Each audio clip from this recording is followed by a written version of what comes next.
ദൈവനാമത്തിന് മഹത്വം ഉണ്ടാകട്ടെ. എൻ്റെ പേര് അമൃത, ഇതെൻ്റെ അമ്മ വനജ. ഞങ്ങൾ തിരുവനന്തപുരം ജില്ലയിലെ ആറ്റിങ്ങൽ എന്ന് പറയുന്ന സ്ഥലത്തു നിന്നാണ് വരുന്നത്. ഞാൻ ആദ്യമായി ഉടമ്പടി എടുക്കുന്നത് 2023 ഡിസംബർ 2-ാം തീയതിയാണ്. ഞാൻ ഉടമ്പടി എടുക്കാനുള്ള സാഹചര്യം എന്ന് പറയുന്നത് എനിക്ക് ബ്രെയിൻ ട്യൂമർ ആയിരുന്നു. ഇപ്പോൾ ഡോക്ടേഴ്സ് സർജറി വേണമെന്ന് പറഞ്ഞിട്ടുണ്ടായിരുന്നു. പക്ഷേ ട്യൂമർ കംപ്ലീറ്റായിട്ട് റിമൂവ് ആക്കാൻ പറ്റത്തില്ലായിരുന്നു. കാരണം അങ്ങനെ ചെയ്യുകയാണെങ്കിൽ ഒരു വശം തളർന്നു പോവുകയോ അല്ലെങ്കിൽ സംസാരശേഷി നഷ്ടപ്പെടുകയോ ചെയ്യുമെന്ന് പറഞ്ഞു. അങ്ങനെ 60% എടുത്തു. ബാക്കി 40% റേഡിയേഷനിലൂടെ മാറ്റാമെന്ന് പറഞ്ഞു. അങ്ങനെ 33 റേഡിയേഷൻ എനിക്കെടുത്തു. അതിനുശേഷം MRI ചെയ്ത് നോക്കിയപ്പോഴും ആ ട്യൂമറിന് മാറ്റമൊന്നും ഉണ്ടായിരുന്നില്ല. അങ്ങനെ ഡോക്ടേഴ്സ് എനിക്ക് കീമോയുടെ ടാബ്ലറ്റ്സ് തന്നു. ടാബ്ലറ്റ്സ് ഞാൻ 3 മാസം കഴിച്ചു. 3 മാസം കഴിച്ചതിന് ശേഷം MRI എടുത്തു. അപ്പോൾ നോക്കിയപ്പോൾ അപ്പോഴും ട്യൂമറിന് മാറ്റമൊന്നും ഉണ്ടായില്ല. പോരാത്തതിന് റേഡിയേഷൻ്റെ സൈഡ് എഫക്റ്റായിട്ട് ബൾജസും ഉണ്ടായിരുന്നു എന്ന് പറഞ്ഞു. അങ്ങനെയാണ് ഞങ്ങൾ കൃപാസനത്തിലെ പറ്റി അറിയുന്നത്. അമ്മയ്ക്കൊരു പത്രം കിട്ടിയാണ് അറിയുന്നത്. അങ്ങനെ ഞാനിവിടെ വന്നു, ഉടമ്പടി എടുത്തു. അന്ന് ഞങ്ങൾക്ക് അച്ഛനെ കാണാൻ പറ്റിയില്ല. പിന്നീട് ഒരു ദിവസം ഞങ്ങൾ വന്നു, അച്ഛനെ കണ്ടു. അച്ഛൻ തലയിൽ കൈവച്ച് പ്രാർത്ഥിച്ചു, അനുഗ്രഹിച്ച് കാശുരൂപം തന്നു. അതിനുശേഷം ഞാൻ ഉടമ്പടി പ്രാർത്ഥനയെല്ലാം ചൊല്ലി തുടങ്ങി. ഉടമ്പടി നേർച്ച വസ്തുക്കൾ ഉപയോഗിച്ച് തുടങ്ങി. ഹോസ്പിറ്റലിൽ പോയപ്പോഴും കാശുരൂപം കൊണ്ടാണ് പോയത്. പിന്നീട് അടുത്ത MRIയിൽ ആദ്യമായിട്ട് ഡോക്ടേഴ്സ് ട്യൂമർ ഗ്രോത്ത് ഉള്ളതല്ല എന്ന് പറഞ്ഞു. അന്നേ വരെ ട്യൂമറിന് ഗ്രോത്ത് ഉള്ളതാണോ അല്ലെങ്കിൽ സ്പ്രെഡ് ചെയ്യുന്നതാണോ ഒന്നും തന്നെ പറഞ്ഞിട്ടുണ്ടായിരുന്നില്ല. അതിനുശേഷം ഞാൻ പ്രാർത്ഥന കണ്ടിന്യൂ ചെയ്തുകൊണ്ടിരുന്നു. പെട്ടെന്നൊരു ദിവസം ഞാനൊരു സ്വപ്നം കണ്ടു. കൃപാസനം പത്രം ഒരു ഹോസ്പിറ്റലിൽ കൊടുക്കാനായിട്ട് പോയപ്പോൾ ഒരു വൈറ്റ് കളർ ഡ്രസ്സ് ഇട്ട ഒരു സിസ്റ്റർ എന്നോട് വന്നിട്ട്, മോൾക്ക് അസുഖമാണോ? പേടിക്കാനൊന്നുമില്ല കേട്ടോ, എത്രയും പെട്ടെന്ന് മാറും, ഇനി അധിക സമയം എടുക്കത്തില്ല എന്ന് പറഞ്ഞു. ഞാൻ പൂർണ്ണമായി വിശ്വസിച്ചു അതെൻ്റെ മാതാവായിരിക്കുമെന്ന്. അടുത്ത MRIയിൽ ഡോക്ടേഴ്സ് എന്നോട് ഇങ്ങോട്ടേക്ക് പറഞ്ഞു, ഇനി ടാബ്ലറ്റ്സ് കണ്ടിന്യൂ ചെയ്യേണ്ട ആവശ്യമോ ഒന്നും ഇല്ല, ഇനി 6 മാസം കൂടുമ്പോൾ ഫോളോ അപ്പിന് മാത്രം വന്നാൽ മതി. മറ്റത് എല്ലാ ദിവസവും ഞങ്ങൾ പോകുന്നുണ്ടായിരുന്നു. പക്ഷേ എനിക്ക് ടാബ്ലറ്റ്സ്, കീമോ ടാബ്ലറ്റ്സ് തരുന്നുണ്ടെങ്കിൽ കൂടി എനിക്കത് കഴിക്കാൻ ഭയങ്കര ബുദ്ധിമുട്ടായിരുന്നു. പിന്നെ ഞാനത് മുടക്കിയിട്ടുണ്ട്. അത് ഇപ്പം എനിക്കും അമ്മയ്ക്കും മാത്രമേ അറിയത്തുള്ളൂ, വേറെ ആരോടും ഇത് പറഞ്ഞിട്ടില്ല. ഞങ്ങൾ കൂടുതലായിട്ടും ഉടമ്പടി നേർച്ച വസ്തുക്കളാണ് ഉപയോഗിച്ച് പ്രാർത്ഥിച്ചുകൊണ്ടിരുന്നത്. എൻ്റെ ഈ രോഗം മാറ്റിത്തന്നതിന് അമ്മ മാതാവിനും ഈശോയ്ക്കും ഒരുപാട് നന്ദി പറയുന്നു. പിന്നെ എനിക്ക് അച്ഛൻ ഈ അൾത്താരയിൽ വച്ചിട്ടാണ് ഈ കാശുരൂപം തന്നത്. ഈ കാശുരൂപം ഞാൻ അന്ന് മുതലേ ഈ ബ്രേസ്ലെറ്റ് തന്നെയാണ് കൊരുത്തിട്ടെടുക്കുന്നത്. പക്ഷേ ഒരു പ്രാവശ്യം ഉടമ്പടി പുതുക്കാനായിട്ട് മുകളിലേക്ക് ചെന്നപ്പോൾ എൻ്റെ കാശുരൂപം നഷ്ടമായി. അപ്പോൾ എനിക്ക് നല്ല വിഷമം തോന്നി. കാരണം അച്ഛൻ തന്ന കാശുരൂപമാണ്. ഞാൻ അവിടെ ഇരുന്ന് ഒരുപാട് കരഞ്ഞ് പ്രാർത്ഥിച്ചു. ഞാൻ അവിടെ ചുറ്റും നോക്കി, പക്ഷേ കണ്ടില്ല. എനിക്ക് നല്ല വിഷമായി. ഞാൻ അമ്മയോട് പറഞ്ഞു, അമ്മയെ കാശുരൂപം കിട്ടാതെ ഞാൻ ഇവിടെ നിന്ന് പുറത്ത് പോകത്തില്ല, ഞാൻ സാക്ഷ്യം പറഞ്ഞേക്കാം, എനിക്ക് കാശുരൂപം വേണം എന്ന് പറഞ്ഞു. ഞാൻ അവിടെ ഇരുന്ന് കൊന്ത ചൊല്ലി പ്രാർത്ഥിച്ചു. എന്നിട്ട് എനിക്ക് നമ്മുടെ നിയോഗങ്ങൾ എഴുതാനുള്ള പേപ്പർ കൊണ്ട് തന്നു. ആ പേപ്പർ വാങ്ങിയിട്ട് ഞാൻ ഇരിക്കാൻ നേരം എൻ്റെ ചെയറിൻ്റെ അടിയിൽ നിന്ന് എനിക്ക് ആ കാശുരൂപം കിട്ടി. അമ്മ മാതാവിനും ഈശോയ്ക്കും ഒരുപാട് നന്ദി പറയുന്നു. പിന്നെ എൻ്റെ അമ്മയ്ക്കുള്ള രോഗസൗഖ്യമാണ്, അത് അമ്മ പറയും. എൻ്റെ പേര് വനജ. ഞാൻ ഉടമ്പടി എടുക്കുന്നത് 2025 ജനുവരി 1-നാണ്. ഒരു പ്രാവശ്യം ഞാൻ ഉടമ്പടി പുതുക്കി. എനിക്ക് രോഗസൗഖ്യം എൻ്റെ അമ്മ തന്നതിനെ പറ്റിയാണ് എനിക്ക് പറയാനുള്ളത്. എനിക്ക് ഭയങ്കര തലവേദനയും തലപ്പെരുപ്പുമായിരുന്നു. അങ്ങനെ കുറേ നാളുകൊണ്ട് ഞാൻ മരുന്ന് കഴിക്കുകയും പലയിടത്തും പോവുകയും പല ചികിത്സകൾ ചെയ്യുകയും ആവി പിടിക്കുകയും അങ്ങനെ കുറേ നാളുകൊണ്ട്, അതായത് ഒരു 1.5 വർഷത്തോളം ഞാൻ അങ്ങനെ അങ്ങ് കഴിഞ്ഞു പോയി. മോക്ക് വയ്യാതെ ആയതിനു ശേഷമാണ് എനിക്ക് ഈ തലവേദന വരുന്നതും തലപ്പെരുപ്പ് വരുന്നതും ഒക്കെ. അങ്ങനെ ഞാൻ ഡോക്ടറെ കണ്ടു. ഡോക്ടർ പറയുന്നത് MRI എടുക്കണം, പിന്നെ അത് മാത്രമല്ല ടെൻഷൻ കുറയ്ക്കാൻ പറഞ്ഞു. ടെൻഷൻ കുറയ്ക്കാൻ പറയുമ്പോൾ എനിക്ക് എങ്ങനെ ടെൻഷൻ കുറയ്ക്കണമെന്ന് എനിക്ക് തന്നെ അറിയില്ല. കാരണം എൻ്റെ ദുഃഖങ്ങൾ അത്രയ്ക്കുണ്ട്. കാരണം എൻ്റെ അനിയത്തിയും മരിച്ച് 7 എൻ്റെ പൊന്നു മോക്ക് വയ്യാതെ ആവുന്നതും അപ്പോൾ ഇതെല്ലാം കൂടി വന്നപ്പോൾ എനിക്ക് ടെൻഷനൊന്നല്ല, എനിക്ക് തലപ്പെരുപ്പും തലവേദനയും, എനിക്ക് ഭ്രാന്ത് പിടിച്ചു. എനിക്ക് പറയാതിരിക്കാൻ വയ്യ. എന്നെ അമ്മയോട് ഞാൻ പ്രാർത്ഥിച്ചു, അമ്മേ എന്നെ കൂടി ഭ്രാന്തെടുപ്പിക്കരുതേ എന്ന് ഞാൻ എൻ്റെ അമ്മയോട് പ്രാർത്ഥിച്ചു പറഞ്ഞു. ഞാനൊരു അമ്മയാണ്, അമ്മേ നിങ്ങൾക്കറിയില്ലേ, നിങ്ങൾക്ക് കണ്ടാൽ മനസ്സിലാവില്ലേ എന്ന് ഞാൻ അമ്മയോട് ചോദിച്ചു. എന്നിട്ട് ഞാൻ പറഞ്ഞു, അമ്മേ എന്നെ കൊണ്ട് ഇനി മരുന്ന് കഴിക്കാൻ പറ്റൂല, ഒരാശുപത്രിയിലും പോകാൻ പറ്റൂല, എൻ്റെ അമ്മ എന്താണെന്ന് വെച്ചാൽ ചെയ്യുക എന്ന് ഞാൻ അമ്മയോട് പറഞ്ഞു. എന്നിട്ട് ഞാൻ അമ്മയോട് വൈകുന്നേരത്തെ പ്രാർത്ഥനയിൽ ഞാൻ പറഞ്ഞു, അമ്മേ എനിക്കിനി മരുന്നും വേണ്ട, ഒന്നും വേണ്ട, എൻ്റെ അമ്മ എന്താണ് ചെയ്യണമെന്ന് വെച്ചാൽ 2 കൈയും നീട്ടി ഞാൻ സ്വീകരിക്കാൻ തയ്യാറാണ്. എൻ്റെ മോക്ക് ഇത് വന്നു, അത് ഞാൻ എൻ്റെ കൈ നീട്ടി ഞാൻ സ്വീകരിച്ചു, ഇനി ഇതും ഞാൻ സ്വീകരിക്കാം. എനിക്ക് MRI എടുക്കണ്ട, എനിക്കിനി മരുന്നും വേണ്ട, ഒന്നും വേണ്ട, അമ്മ എന്താണെന്ന് വെച്ചാൽ അമ്മ ചെയ്യാൻ പറഞ്ഞു. അന്ന് രാത്രി ഞങ്ങൾ വൈകിട്ട് പ്രാർത്ഥന കഴിഞ്ഞു. അവിടെ ഇരുന്നപ്പോൾ തന്നെ എൻ്റെ അമ്മ എന്നോട് പറയുന്നുണ്ട്, 2 പ്രാവശ്യം പറഞ്ഞു, നിൻ്റെ ഉച്ചിയിൽ തൈലം ഒഴിക്കുക, നിൻ്റെ ഉച്ചിയിൽ തൈലം ഒഴിക്കുമെന്ന്. അപ്പോൾ ഞാൻ വിചാരിച്ചു, മറ്റേ നെറ്റിയിൽ ഞങ്ങൾ കുരിശ് വരച്ചാണ് ഞങ്ങൾ പ്രാർത്ഥന കഴിഞ്ഞ് റൂമിൽ നിന്ന് താഴോട്ട് ഇറങ്ങുന്നത്. അങ്ങനെ ഞാൻ പറഞ്ഞു, പിന്നീട് ഞാൻ ഒന്നുകൂടെ ഞാൻ ചിന്തിച്ചു, എന്താണോ എന്തോ എനിക്കറിയില്ല. വീണ്ടും ഞാൻ റൂമിൽ പോയിട്ട് ഞാൻ അവിടെ നിന്ന് തൈലം എടുത്ത് എൻ്റെ ഉച്ചിയിൽ ഒഴിച്ചിട്ട് എൻ്റെ വലത് കൈ ഞാൻ ഇടത് കൈ വെച്ച് എൻ്റെ നെഞ്ചോട് പ്രാർത്ഥിച്ചു. വലത് കൈ ഈ കുരിശ് എൻ്റെ അമ്മയുടെ കാശിരൂപവും എൻ്റെ തലയിൽ വെച്ചിട്ട് ഞാൻ പ്രാർത്ഥിച്ചിട്ട് പറഞ്ഞു, അമ്മേ ഇനി എനിക്ക് ഈ തലവേദന വരരുത്, എനിക്ക് ഭ്രാന്ത് പിടിക്കുന്നു, ഞാൻ ഭ്രാന്താശുപത്രിയിൽ പോയി ഞാൻ കിടക്കേണ്ടി വരും അമ്മേ, അത്രയ്ക്ക് എനിക്ക് സഹിക്കാൻ പറ്റുന്നില്ല, എന്നെ അമ്മ കാത്തോളണേന്ന് ഞാൻ പറഞ്ഞു. അമ്മേരെ കാൽക്കൽ വീണു. കാൽക്കലെന്ന് വീഴുമ്പോൾ എൻ്റെ അമ്മേരെ ഫോട്ടോയും എൻ്റെ അപ്പൻ്റെ ഫോട്ടോയും ഞങ്ങളുടെ റൂമിലുണ്ട്. അവിടെ ചെന്ന് ഞാൻ കാൽക്കൽ വീണ് പറഞ്ഞു, എന്നെ കൊണ്ട് താങ്ങാൻ പറ്റില്ല, ഇനി ഇതിൽ കൂടുതൽ എൻ്റെ അമ്മ എന്താണെന്ന് വെച്ചാൽ ചെയ്യുമെന്ന് പറഞ്ഞു. 1 മണിക്കൂർ കഴിഞ്ഞതേ ഉള്ളൂ. അപ്പോഴേക്കും എൻ്റെ തലവേദന മാറി, എൻ്റെ തലപ്പെരുപ്പ് മാറി. ഞാൻ ഓടി വന്നു ഒരു വചനം എടുത്തു. അതിൽ എൻ്റെ അമ്മ എനിക്ക് കാണിച്ചു തന്നു, നിൻ്റെ വലത് കൈ ഞാൻ പിടിച്ചിരിക്കുന്നു, നീ ഭയപ്പെടേണ്ട, നീ ഒന്നുകൊണ്ടും ഭയപ്പെടേണ്ട, നിൻ്റെ വലത് കൈ ഞാൻ പിടിച്ചിരിക്കുന്നു എന്ന് പറഞ്ഞു. അതിനുശേഷം എൻ്റെ തലപ്പെരുപ്പ് മാറി, എൻ്റെ തലവേദന മാറി. അതും 1ാമത്തെ സാക്ഷ്യം. 2ാമത് എനിക്ക് 20 വർഷം കൊണ്ട് എനിക്ക് പൈൽസിൻ്റെ അസുഖമുണ്ട്. ഞാൻ കയറി ഇറങ്ങാത്ത ഒരു ആശുപത്രികളും ഇല്ല. ഒരുപാട് മരുന്നുകൾ കഴിച്ചു, ഒന്നിനും ഒരു ശാശ്വതമല്ല. അവസാനം അതിനു വേണ്ടി ഞാൻ എൻ്റെ അമ്മയോട് പ്രാർത്ഥിച്ചു, അമ്മേ എന്നെക്കൊണ്ട് ഇനി വയ്യ, അത് എൻ്റെ അമ്മ കാത്തോളണം, ഞാൻ എൻ്റെ അമ്മയിലാണ് എല്ലാം സമർപ്പിക്കുന്നു. എൻ്റെ പൊന്നുമോളെയും എന്നെയും എൻ്റെ കുടുംബത്തെയും മൊത്തം എൻ്റെ അമ്മയിലും എൻ്റെ അപ്പനിലും ഞാൻ സമർപ്പിക്കുന്നു. നിങ്ങൾ കാത്തുകൊള്ളണം, എന്നെക്കൊണ്ട് ഇനി ഒന്നുകൊണ്ടും കഴിയില്ല എന്ന് ഞാൻ പറഞ്ഞു. അങ്ങനെ ഞാൻ ഇവിടെ നിന്ന് തന്ന തൈലവും ഉപ്പും കൊണ്ടുവന്നു. അത് ഞാൻ ഉപയോഗിച്ചു. മരുന്നുകളൊന്നും കഴിച്ചില്ല. ഏതാണ്ട് ഒരു 28-30 ദിവസത്തിനകത്ത് എനിക്ക് ആ പൈൽസ് മാർക്കിട്ടി. പിന്നെ എനിക്ക് ഇതുവരെയും അത് വന്നിട്ടില്ല. അതിന് ഞാൻ എൻ്റെ അമ്മയോട് കോടാനുകോടി നന്ദി പറയുന്നു. എല്ലാത്തിനും ഒരുപാട് നന്ദി പറയുന്നു. ഭ്രാന്തെടുത്ത് ഞാൻ നടക്കുമെന്നാണ് ഞാൻ വിചാരിച്ചത്. കാരണം എനിക്ക് താങ്ങാനുള്ള ശക്തിയില്ലായിരുന്നു. അതുകൊണ്ട് എൻ്റെ മനസ്സിന് ബലം തന്നു, ശരീരത്തിന് ബലം തന്നു, എനിക്ക് എല്ലാം കൊണ്ടും ആത്മബലം തന്നു.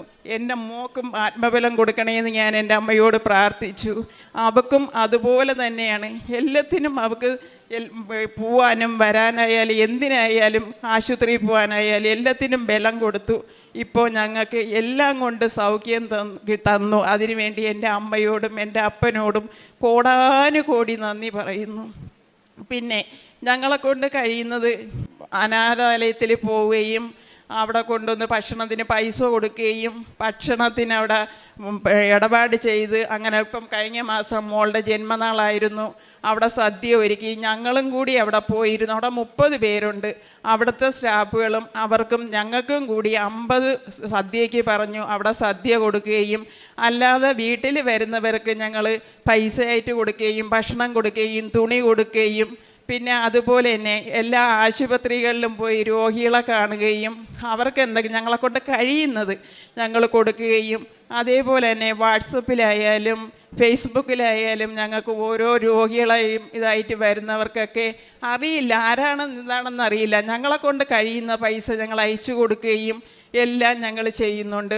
നമ്മളെ കൊണ്ട് കഴിയുന്ന പിന്നെ പത്രം വാങ്ങിച്ച് ബസ് സ്റ്റാൻഡുകളിൽ, മറ്റേ ഓട്ടോ സ്റ്റാൻഡുകളിൽ, ബസ്സിനകത്ത്, പിന്നെ അങ്ങനെ പറയണ്ട RCCയിൽ, മെഡിക്കൽ കോളേജിൽ ഒക്കെ പത്രങ്ങൾ വിതരണം ചെയ്യുകയും അവിടെ ചോറ് കൊണ്ട് കൊടുക്കുകയും, മെഡിക്കൽ കോളേജിൽ ചോറ് കൊണ്ട് കൊടുക്കുകയും RCCയിൽ കൊണ്ട് കൊടുക്കുകയും ഒക്കെ ചെയ്യുന്നുണ്ട്.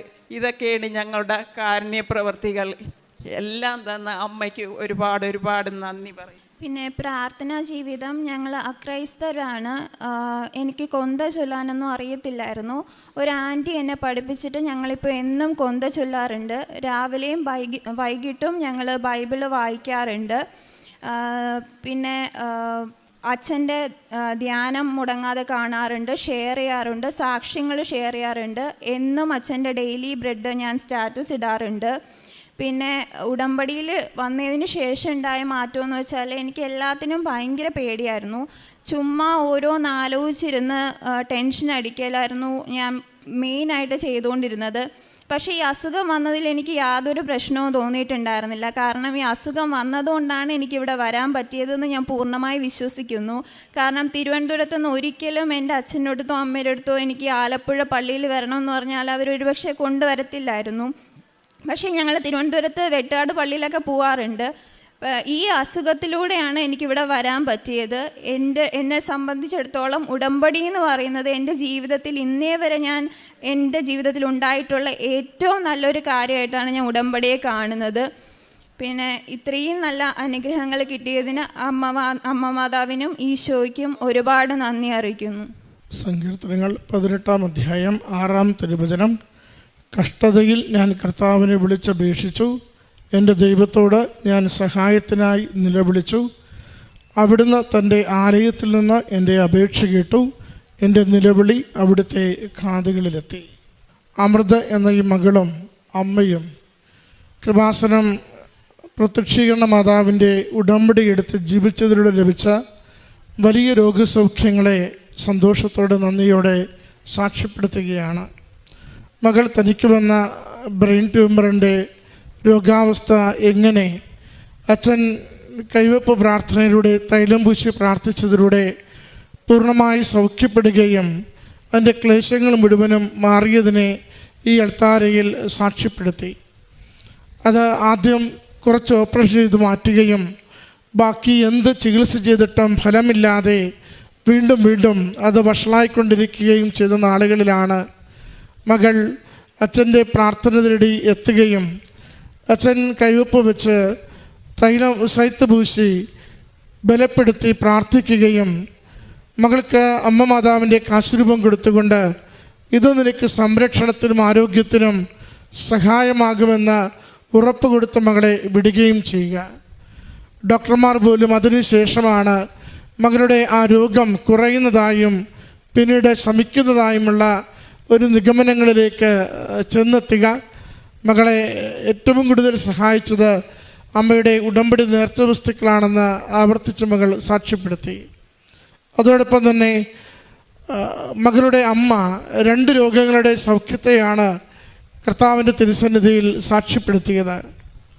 തൻ്റെ മകൾ രോഗിണിയായി ഗുരുതരാവസ്ഥയിൽ ഏറെ ക്ലേശത്തോടു കൂടി കടന്നുപോയ നാളുകൾ, തൻ്റെ സഹോദരി മരണപ്പെട്ട നാളുകൾ, അത് രണ്ടും തനിക്ക് വലിയ ബുദ്ധിമുട്ടായി മാറുന്നതും തലയിൽ ഭാരവും പെരുപ്പും വേദനയുമായി ഒന്നും ചെയ്യുവാനാവാത്ത വിധം മാനസിക നില തെറ്റിപ്പോകുന്ന വിധം തൻ്റെ ജീവിതം മാറുമ്പോഴാണ് അമ്മ മാതാവിൻ്റെ അരികിൽ ഉടമ്പടി എടുത്ത് സഹോദരി പൂർണ്ണമായി തന്നെ അമ്മയുടെ കരങ്ങളിലേക്ക് സമർപ്പിച്ച് പ്രാർത്ഥിക്കുന്നത്. അമ്മ പ്രാർത്ഥിച്ച രീതി, പ്രാർത്ഥിച്ച വാക്കുകൾ അതൊക്കെ നാം ശ്രവിച്ചു. അമ്മ ഒന്ന് മാത്രമേ ഉള്ളൂ, മറ്റെങ്ങും ആശ്രയമില്ല, മറ്റൊരു ചികിത്സയ്ക്കും പോകുവാൻ ഞാൻ താല്പര്യപ്പെടുന്നില്ല. എന്താണോ അമ്മ മാതാവ് ആഗ്രഹിക്കുന്നത് അത് സ്വീകരിക്കുവാൻ തയ്യാറാണ്. പൂർണ്ണമായും എന്നെ തന്നെ, എൻ്റെ ആയിരിക്കുന്ന മുഴുവൻ അവസ്ഥകളെയും അമ്മ മാതാവിൻ്റെ കരങ്ങളിലേക്ക് ഏൽപ്പിച്ചു തരുന്നു എന്ന ശരണപ്പെട്ട വിശ്വാസമാണ് അമ്മയുടെ സാക്ഷ്യത്തിൽ നാം കേട്ടത്. അമ്മ കേട്ട അശരീരി അത് ഉടമ്പടി തൈലം ഉച്ചിയിലൊഴിക്കുകയെന്ന ശരീരി 2 തവണ കേട്ടത് അമ്മ സൂചിപ്പിക്കുന്നുണ്ട്. ഉടമ്പടി ജീവിതത്തിൽ നമ്മൾ എപ്പോഴും ശ്രദ്ധിക്കേണ്ട ഒരു മേഖലയാണത്. ഉടമ്പടിയിലാണോ ഒരു പ്രത്യേക നിയോഗത്തിന് വേണ്ടി നിങ്ങൾ ജീവിക്കുകയും പ്രാർത്ഥിക്കുകയുമാണോ, നിങ്ങൾക്ക് കമ്മ്യൂണിക്കേഷൻ വന്നുകൊണ്ടിരിക്കും. നിശ്ചയമായും അമ്മ മാതാവ് കൃത്യമായ സന്ദേശം നമുക്ക് കൈമാറും. അത് വാക്കുകളായിട്ടാവാം, ചില സംഭവങ്ങളിലൂടെയാവാം, ചില വ്യക്തികളിലൂടെയാവാം, ചില ദൈവവചനത്തിലൂടെയാവാം, ചില സ്വപ്നങ്ങളിലൂടെയാവാം. ഇത് കൃത്യമായി നമുക്ക് കൈമാറിക്കൊണ്ടിരിക്കും. ഈ സന്ദേശങ്ങളെ വിവേചിച്ചറിയുകയും അതനുസരിച്ച് ജീവിതത്തിൽ തീരുമാനമെടുക്കുവാൻ നാം തയ്യാറാവുകയും ചെയ്യുമ്പോൾ അത് അനുഗ്രഹത്തിൻ്റെ ആദ്യപടിയായിരിക്കും.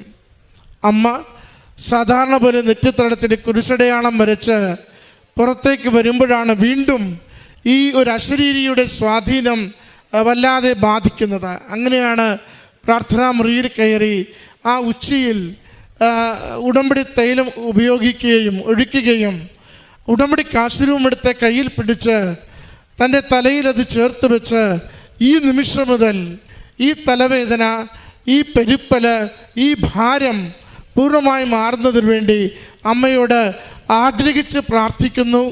വേണമെങ്കിൽ പറയാം, കൽപ്പിച്ച് പ്രാർത്ഥിക്കുന്നു.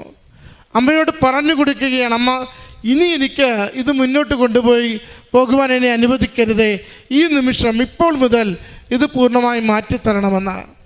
അത് വിശ്വസിച്ച് പ്രാർത്ഥിക്കുന്നവന് ദൈവമഹത്വം ദർശിക്കാനാകുമെന്ന് വചനം നമ്മളെ എപ്പോഴും ബലപ്പെടുത്തുന്നതാണ്. നാം സംശയമില്ലാതെ ചോദിക്കുന്നത് അനുവദിച്ച് കിട്ടുമെന്ന് വചനം നമ്മളെ എപ്പോഴും ബലപ്പെടുത്തുന്നതാണ്. അമ്മ പറയുന്നുണ്ട്, അതിനുശേഷം എനിക്ക് തലവേദന വന്നിട്ടില്ല, എനിക്ക് കാര്യങ്ങൾ ഭാരപ്പെട്ട കാര്യങ്ങൾ പോലും ഏറ്റെടുക്കുവാനുള്ള മാനസിക ബലം കിട്ടി. 23 വർഷത്തോളമുള്ള അമ്മയുടെ പൈൽസ് രോഗത്തെയും സൂചിപ്പിച്ചു. അതിനും ഉടമ്പടി തൈലവും ഉടമ്പടി ഉപ്പും ഉപയോഗിച്ചതിലൂടെ അമ്മയ്ക്ക് പൂർണ്ണമായ സൗഖ്യം ലഭിക്കുകയും മറ്റു മരുന്നോ ഔഷധങ്ങളോ ഒന്നും ഉപയോഗിക്കാതെ നേർച്ച വസ്തുക്കളുടെ അമ്മയ്ക്ക് ലഭിച്ച സൗഖ്യത്തെയും അമ്മ അൾത്താരയിൽ സാക്ഷ്യപ്പെടുത്തുന്നു. പ്രിയമുള്ളവരെ, ഉടമ്പടി അത് മകൾ പറയുന്നുണ്ട്, അത് ജീവിതത്തെ കുറേ കൂടി ദൈവത്തിൽ ആശ്രയിക്കുവാൻ, വിശ്വാസത്തിൽ അടിയുറക്കുവാൻ, ദൈവം ഇന്നും ശക്തിയോടുകൂടി വിളിച്ചു പ്രാർത്ഥിക്കുന്നവരുടെ ജീവിതത്തിൽ ഇടപെടുമെന്ന് ഉറപ്പ് വരുത്തുന്ന ഒരു ആത്മീയ പ്രാർത്ഥനാ പ്രക്രിയയാണ്. അതുകൊണ്ടാണ് ചൊല്ലുന്ന പ്രാർത്ഥനകൾ, ചെയ്യുന്ന പ്രവൃത്തികൾ, വിശ്വസിച്ച് വായിക്കുന്ന ദൈവവചനങ്ങൾ, അതൊക്കെയും നമുക്ക് ജീവിതത്തിന് കരുത്തായി മാറുന്നത്. സഹോദരി മകൾ പറഞ്ഞു, അത് മറ്റുള്ളവർ എന്നേലും രോഗികളായിരിക്കുന്നവരോട് ഞാൻ എൻ്റെ കൃപാസനം പത്രം കൈമാറിക്കൊണ്ട് അമ്മയുടെ പ്രത്യേകമായ ശുദ്ധിയെക്കുറിച്ച്, ഈശോ വഴി ലഭിക്കുന്ന അനുഗ്രഹത്തെക്കുറിച്ച് ഞാൻ എപ്പോഴും പറയുമായിരുന്നു. എനിക്ക് ഈ ക്രൈസ്തവികമായ പ്രാർത്ഥനകളൊന്നും അറിയാതിരുന്നിട്ടും ഓരോന്നും ഞാൻ പഠിച്ചു. അതൊരു പരിശ്രമവും അത് അമ്മയോടുള്ള ഉടമ്പടിയിലുള്ള വിശ്വസ്തതയുമാണ്. ഓരോന്നും പഠിച്ചത് അതുപോലെ എന്താണോ ഓരോ ഉടമ്പടി ധ്യാനത്തിലും അച്ഛൻ പറഞ്ഞു തരിക, അച്ഛൻ പറയുന്നതനുസരിച്ച് അത് സ്വാംശീകരിക്കുകയും ജീവിക്കുകയും ചെയ്തു.